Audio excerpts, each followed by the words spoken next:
In this video, you're going to learn how to boost your metabolism and burn more fat. The metabolism is the chemical process your body uses to break down and transform the food you eat into fuel. Protein, fat, water, vitamins, minerals, and carbs are the nutrients the body uses for energy. Before we move on, I do want to make it clear that in order to burn fat, you must be in a calorie deficit. It does not matter whether you're paleo, vegan, or pegan, energy has to be either used or stored once it's consumed, and if you're getting in too much energy, it will get stored. That being said, the amount of energy you actually burn with your personal metabolism is largely dependent on 4 important factors that we have varying amounts of control over. Factor number 1, your personal BMR, or basal metabolic rate. Your personal basal metabolic rate is the amount of calories you burn just living your normal life. This number is largely dependent on factors not in your control, such as your age, sex, height, and genetic makeup. However, there is one modest way you can control it, and that's by improving the muscle to fat ratio on your body. The more muscle and less fat you have, the more calories you will burn just chilling, so to speak. So how does one acquire this lean and sexy muscle tissue? By lifting heavy things. Doing resistance training is quite helpful for body composition and thus benefits one's metabolism. Also, doing high-intensity circuit training is effective as well. This form of training will help you build muscle while increasing your metabolic rate even after your workouts are finished. The choice is personal preference, but if you're truly trying to maximize fat burning, then high-intensity circuit training is best. Factor number 2, the hormone insulin. The whole process of proper digestion is almost entirely dependent on the proper release and absorption of insulin. Since insulin secretion is largely dependent on carbohydrate intake, this is why I've told you on our weight loss videos to get your carbs to the right levels. Too many carbohydrates, particularly the wrong ones over time, lead to insulin resistance and medical conditions like type 2 diabetes. The goal is for your body to be insulin sensitive. This means that your insulin is functioning properly and responding appropriately to the carbohydrates and other food consumed. Some important steps to take in order to get more insulin sensitive are: number 1, eliminating fast-acting carbohydrates like refined grains, flour, and sugar from the diet and managing overall intake of carbohydrates. Number 2, getting proper sleep. The body becomes more insulin sensitive when we get 7 to 9 hours of sleep, so it too affects your metabolism. Number 3, consider using intermittent fasting. It has been shown to both increase insulin sensitivity and raise resting metabolic rate by 3 to 14% during a fast.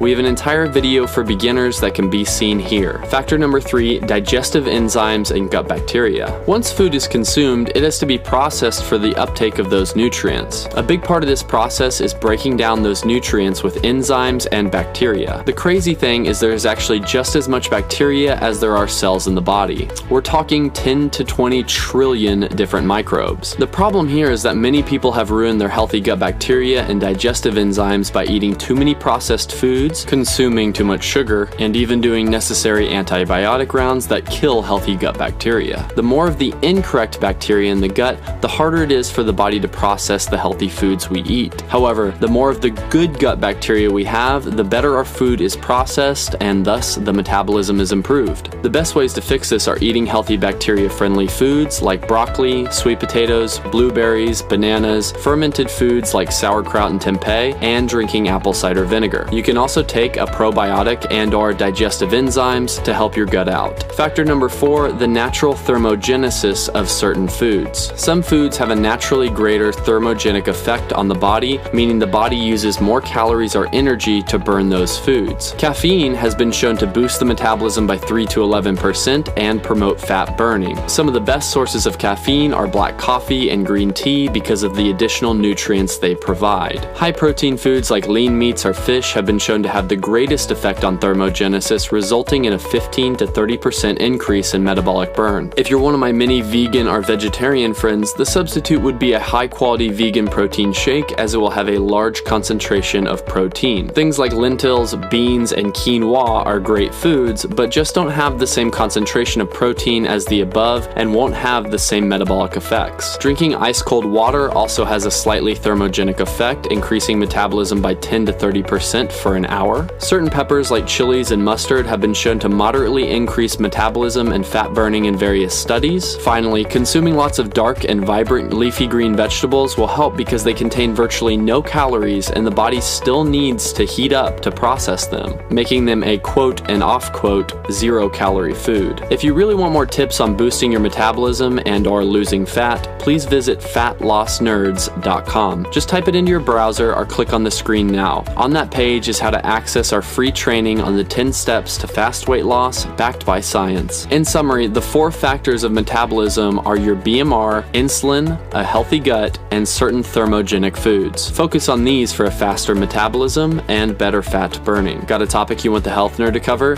Just put in the comments section below. And rumor has it, for every new subscriber we get, a baby slow loris is born. So please subscribe to the Health Nerd for healthy tips and tricks backed by science. Cheers.